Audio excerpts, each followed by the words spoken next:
Well, isn't it just classic AKG styling to require more power than, most normal people have at their disposal? High gain right there. So, T50RP's hardest to drive headphones I've ever used, those require that. These require this. So it's pretty high up there.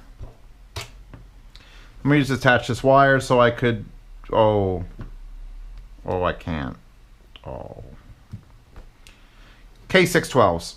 Let me just put that somewhere. There you go. People have been asking me about the K612s. They've been asking about the 7XXs, which I pretty much, again, had sex with on camera. And those are $200. They're $200. I love those headphones. And these are $150. And I don't love these headphones. I don't understand AKG. They're like a spastic, schizophrenic company. Because they can make the 7, they can make really high-end, like the anniversary editions, and oh my god, and the pads, and the mass drops, and everything is fine. And then I think, because they have the same design, see, because it's the exact same, you have to really know your shit to be able to look at something from afar and go, oh, I know exactly which AKGs those are. The bright green, they're the Quincy Jones. If they've got the different shaped cutout, and they're black, they're probably the K7XXs or the 712 model. It just... So here are the 612s. Pros. Pro. I don't know what that pro stands for. We're going to get to that. So they're AKGs. Attached wire. Now every AKG I've tested, except for with the exception of even the 240. I'm trying to think, my 240 have an attachable cable? It may not. No, it doesn't have an attachable. It's attached. So the cheap AKGs all pretty much have attached wires. And they have attached shitty long wires. I can't even call this shitty anymore. I've experienced this shit. And this is far better. This is a far better cable than most shitty attached cables. But it's still attached, and it's negatives. Negative points. Looks. A little bit of cheap. That doesn't look bad. This looks a little cheap. This looks like something that came out of like an OXO cheese grater. Let's shove it on there. Well, what a nice headband you've got. We'll get back to you. Pads. Now, the anti-pads that were on the K7Xs, K7XXs, because that's what it felt like. Yeah, these are not they. They have the same, I think, material. Maybe a little rougher, but the foam inside is just foam.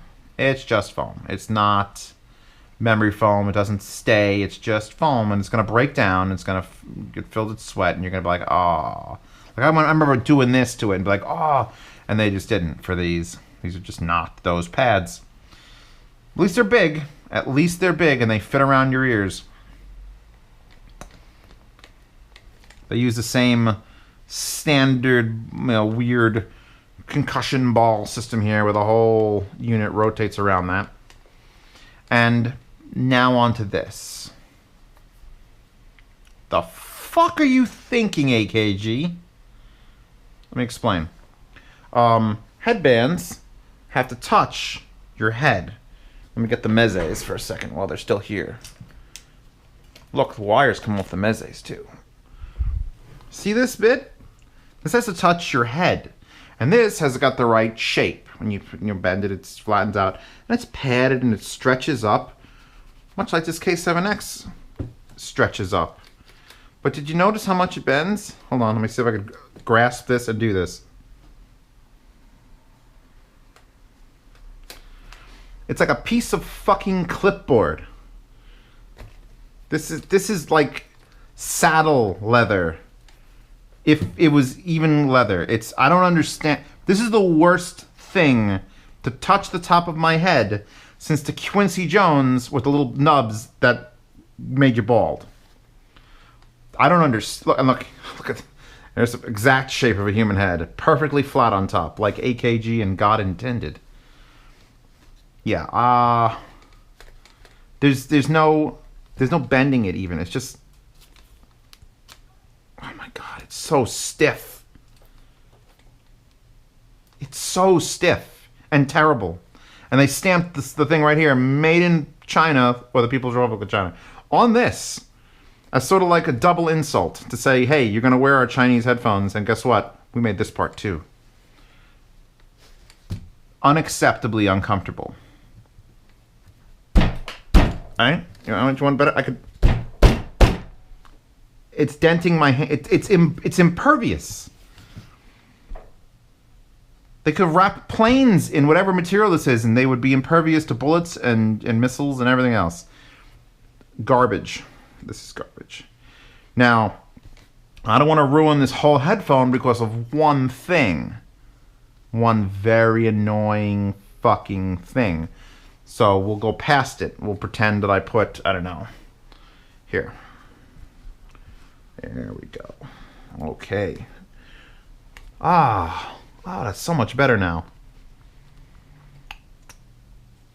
Clamp isn't bad. Pads are good enough. They're good enough. They're not anti-pads. Pay the extra $50, get the K7XXs.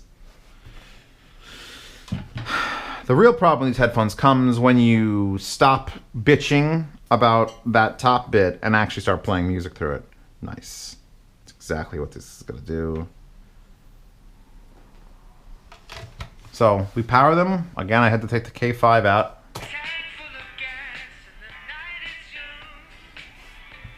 And at first listen, they're impressive because the soundstage is there. They've got big soundstage. Things are happening away from you. And the highs are sharp. And then you start listening to the highs and they stop just being sharp. And they start being crappy. I'm not going to say painful. I haven't gotten to the point. I haven't listened to them long enough for them to be painful. These get about 40 minutes of play, and then I'm just like, I can't do it anymore. This hurts too hard. I should put it on my chop saw back there and just try to cut it and see if it even cuts. People tell me I fixate on little things and I should just stop that and talk about the sound. No.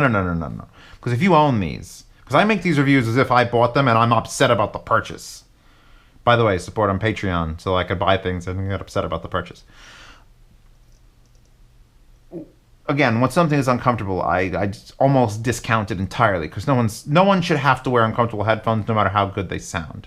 If the Audi's LCD-Xs weren't comfortable, they would not have gotten as praising a review.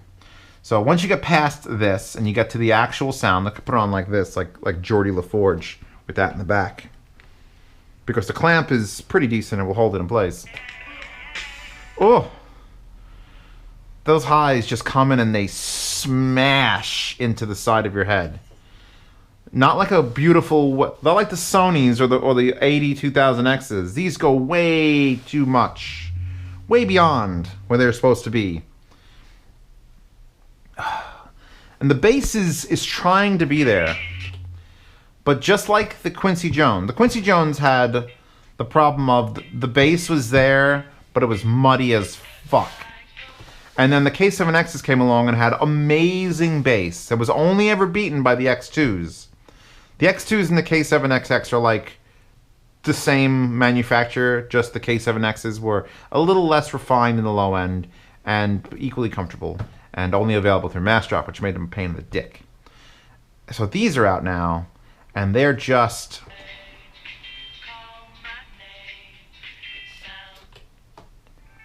When I shake my head left and right in a review, by the way, that's a sign that I'm disagreeing with the way it sounds. I've noticed when I rewatch them that I do that quite a bit, and that's what you should know.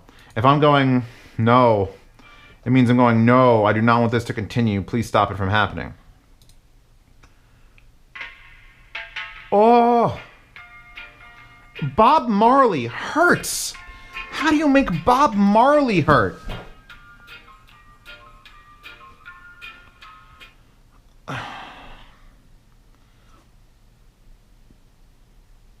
I know AKG can do better. And AKG knows AKG can do better. But AKG also knows they never change headphones. They're the same fucking shape. So if they made their cheapest ones as good as their more expensive ones and they look the same, why would anyone buy the more expensive ones? Yeah.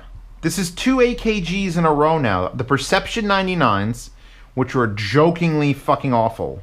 And now the 612s, which are like trying to dress up like the big boy AKGs and just failing at it.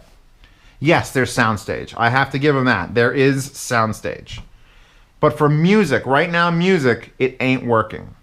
The only condolence that I can give to these headphones, if you can work past this head strap, if you can get foam, but buy the replacement things up here for the Sennheiser 600s, buy 2 of those and just glue them to this. Anything to fix this head strap. Once you get this head strap out of the way and you have comfort and you live with the cable, the only thing you could do with these headphones is game. All right? I've admitted that in previous things. There's a difference, a pretty huge difference between what is acceptable for music in a headphone and what is acceptable or desired, even desired in gaming. And I hate these for music. Absolutely hate them. But I'd game with them. That extra soundstage and that piercingly murderous highs that they have in a game with footsteps and bullets, it's fine. Because it's not Bob Marley. It's not constantly it's bullet whizzes by and then, oh my god, explosion, footstep, footstep, footstep. And as long as you have the power to run it and you can get past all the other shit, these are an acceptable set of gaming headphones. But that's it. These should be labeled as a gaming headset. Because then people who listen to music would know not to buy them. Okay? Do you follow me on this?